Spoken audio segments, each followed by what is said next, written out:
Well, you see, this particularly Cambridge School has been very interested in how associations began to form. And they, of course, began to form in Bengal. Now, in the Bengal Renaissance, where Rammohan Roy is predominant, I think it's very interesting to see Rammohan Roy's ideas. His first book is in highly Arabicized Persian, Tuhfatul Mawahideen, in which he argues for simple monotheism, and therefore neither Hindus nor Muslims like that. Very difficult Persian because mixed with Arabic. I found it very difficult to pursue without dictionaries. But ultimately I found that he's asking people to in fact reject religion and simply believe in monotheism. Rammohan Roy is at home in Arabic and Persian and Sanskrit and English, remarkable man. So he starts the Bengal Renaissance, and he even edited a Persian newspaper for some time. And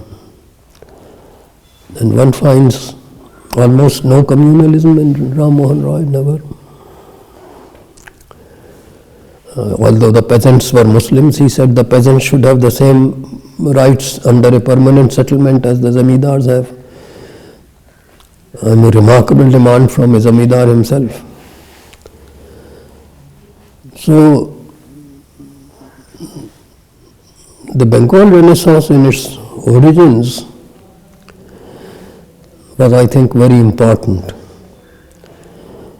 But then it began to have an increasingly Hindu color.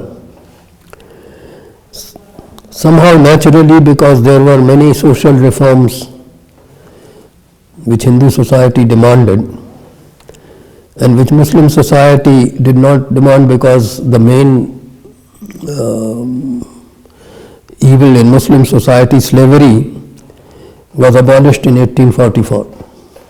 So if you were a reformer, it would be difficult for you, because at that time half of inheritance being received by the daughter was regarded as remarkable, because most European countries before the French Revolution had no provision for daughters' inheritance, isn't it? So actually that kind of reform which took place among Hindu society was missing in Muslim society, because the major flaw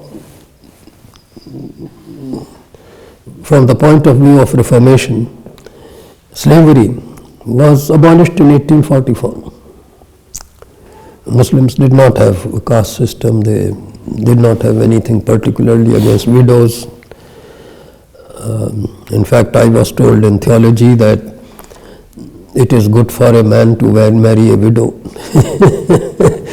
So that kind of thing was not present. So one could say that Muslims missed the reform movement, but that was also the reason that some of the major flaws which the reform movement attacked were not found among Muslims so much. The real trouble was their denial of female education, which and their insistence that women should stay at home, at least middle class women.